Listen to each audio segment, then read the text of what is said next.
Bismillahirrahmanirrahim. Assalamualaikum warahmatullahi wabarakatuh. Bagaimana kabarnya anak-anak?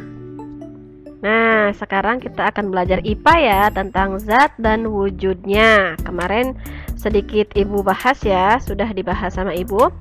Nah, zat adalah sesuatu yang memiliki massa dan menempati ruang. Setiap zat mempunyai bentuk dan berat. Kita biasa menggunakan istilah berat dan ringan untuk menyatakan massa suatu benda. Massa suatu benda adalah ukuran banyaknya zat yang terkandung di dalam benda itu sendiri.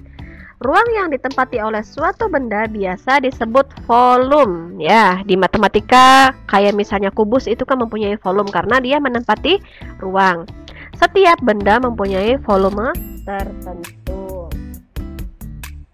Nah, di sini ada benda dan sifatnya.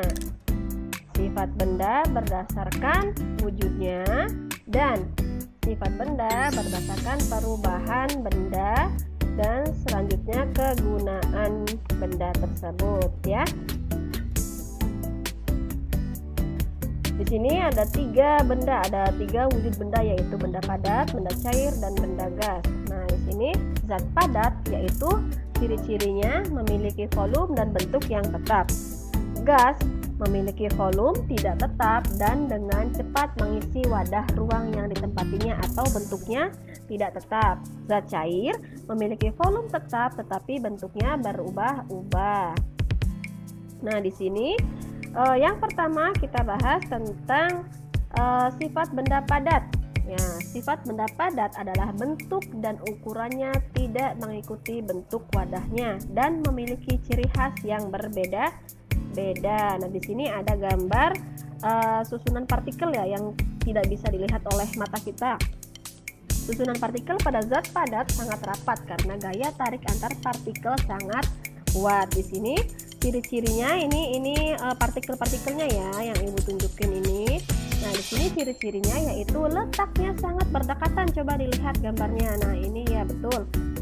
Letaknya sangat berdekatan dan susunannya teratur. Ini susunannya teratur ya. Yang kedua, tidak bergerak bebas. Yang ketiga, tarik menariknya sangat kuat. Dan yang keempat, akibat dari A, B, C ini zat padat bentuk dan volumenya tetap ya. Bentuk dan volumenya tetap tidak dapat berubah. Selanjutnya, nah di sini ada contoh benda padat ya.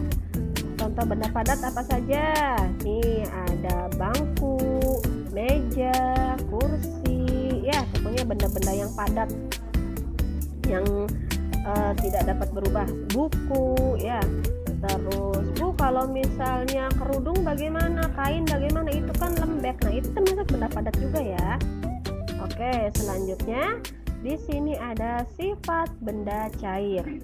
Benda cair adalah sifatnya itu bentuknya selalu menyesuaikan wadahnya dan dapat mengalir. Misalnya kalian taruh di botol aqua, maka air ini akan mengikuti bentuk botol aqua tersebut. Beda lagi kalau kalian taruh airnya ke dalam misalnya ember, nah maka zat cair tersebut akan mengikuti bentuk wadahnya. Di sini ada gambar partikel zat cairnya nih. Ya, susunan partikel pada zat cair renggang karena gaya tarik antar partikel lemah sehingga mudah dipisahkan dari kelompoknya. Nah, di sini ciri-cirinya yang pertama, letaknya agak berdekatan. Tuh, dilihat gambarnya ya. Susunannya tidak teratur, dapat bergerak karena tidak rapat jadi dia dapat bergerak. Tarik menariknya kurang kuat. Akibat dari A, B, C ini menyebabkan bentuknya berubah sesuai wadah dan volumenya tetap ya, volumenya tetap tidak akan bertambah kecuali ditambah lagi isinya. Selanjutnya di sini ada contoh benda cair. Tuh, air dalam botol. Nah, air dalam gelas ya. Oke, selanjutnya sifat benda gas. Sifat benda gas adalah selalu mengisi ruang yang ditempatinya atau bentuknya tidak tetap. Ya, di sini ada gambar partikelnya ya. Lihatin jaraknya ini sangat renggang dan sangat berjauhan ya. Nih, karena gaya tarik antar palik gasnya sangat lemah, akibatnya gas sangat mudah untuk ditembus. Letaknya sangat berjauhan, tidak teratur, tarik-menariknya sangat lemah. Dapat bergerak bebas, akibat dari ABC menyebabkan bentuknya berubah dan volumenya berubah sesuai dengan ruangnya ya. Kayak misalnya gas dalam balon, gas dalam ban, seperti itu.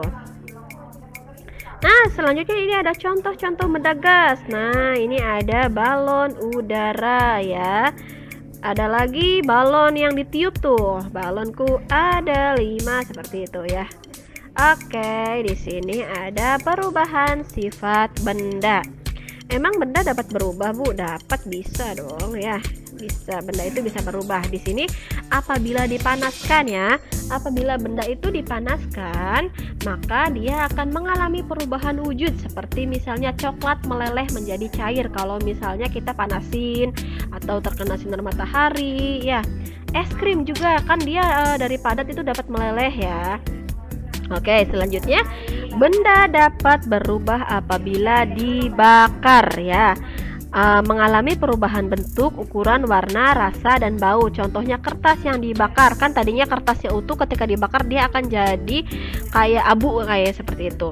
Nah, benda juga akan berubah sifat apabila diletakkan di udara terbuka, yaitu mengalami perubahan wujud. Contohnya es meleleh menjadi air, kapur barus berubah menjadi gas. Kan ketika es kita keluarkan dari freezer dan kita diamkan, maka dia akan lama-lama akan mencair. Kenapa? Karena suhu ruangan tadi yang pernah Ibu jelaskan ya. Nah, di sini selanjutnya kegunaan berbagai benda. Yang pertama dari plastik, yang kedua dari kayu. Nah, terus dari kaca dan dari kertas. Nah, di sini yang pertama yaitu dari plastik. Kegunaannya lebih murah, lebih tahan lama, lebih ringan. Tapi plastik ini susah diuraikan. Contoh-contohnya yaitu seperti ember plastik misalnya. Selanjutnya gayung ya. Gayung tuh apa? Gayung tuh alat buat ngambil air itu tuh kalau di kamar mandi ya. Oke, selanjutnya di sini benda yang terbuat dari kayu. Kegunaannya mudah diperoleh dari alam, lebih kuat dan tahan lama. Selanjutnya contohnya yaitu seperti kursi, meja, lemari ya, dan lain-lain. Oke, selanjutnya benda yang terbuat dari kaca. Kegunaannya mudah dibersihkan, terus membuat ruangan lebih terang, membuat tampilan rumah lebih cantik. Nah, di sini kelemahannya yaitu mudah pecah ya. Permukaannya sangat licin. Oke, di sini ada contoh benda yang terbuat dari kaca. Gelas kaca ya, gelas.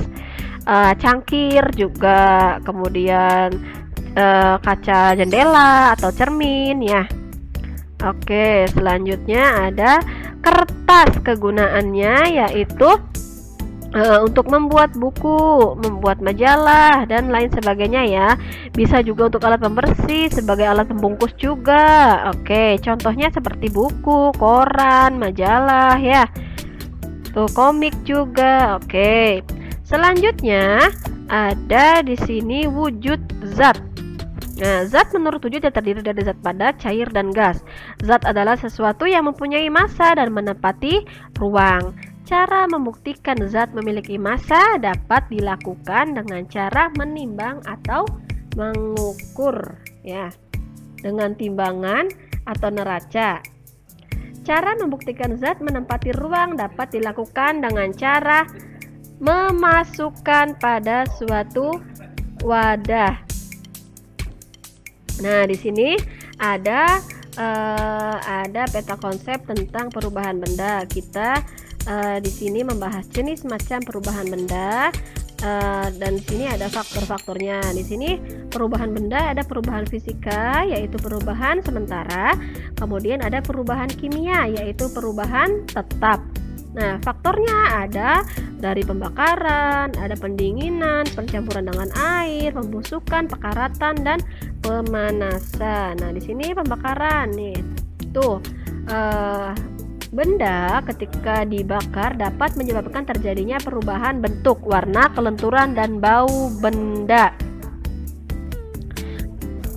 Contohnya, plastik dibakar berubah warna dan meleleh. Kayu dibakar berubah warna dan menjadi arang. Besi dibakar terus-menerus akan meleleh. Kertas dibakar berubah warna jadi abu. Karet dibakar meleleh dan menjadi abu karet. Nah, di sini ada juga pemanasan nih. Ketika kita memanaskan mentega maka akan mencair ya. Memanaskan es juga, memanaskan coklat kayak gitu ya. Nah, di sini kalau pendinginan nih, pendinginan seperti es batu. Uap air berubah menjadi air lagi bila didinginkan. Kayak misalnya di pagi hari kan ada uap tuh, ada embun ya. Menjadi air kan, dari uap menjadi air, itu namanya mengembun ya. Oke, air bila didinginkan berubah menjadi padat atau es. Pembusukan disebabkan oleh bakteri pembusuk, dapat menyebabkan perubahan warna, bau, bentuk, dan kekerasan benda. Contohnya ikan, daging, buah, sayur akan membusuk bila dibiarkan di udara terbuka ya. Selanjutnya pencampuran dengan zat cair, misalnya kayak garam dilarutkan dalam air atau gula dilarutkan dalam air ya. Maka ketika kita mengaduk dan akan larut sehingga tidak terlihat lagi bentuknya. Kayak misalnya semen kan darinya bubuk tuh, ketika dicampur air maka menjadi padat dan lama-lama akan mengeras ya. Oke, selanjutnya di sini nanti ada tugas di Google Classroom. Silakan kalian cek tugasnya di sana dan kerjakan ya. Terima kasih. Wassalamualaikum warahmatullahi wabarakatuh. Oke, anak-anak, tugasnya yaitu kerjakan buku tematik 5G di halaman 8 nomor 2 sampai 4 ya.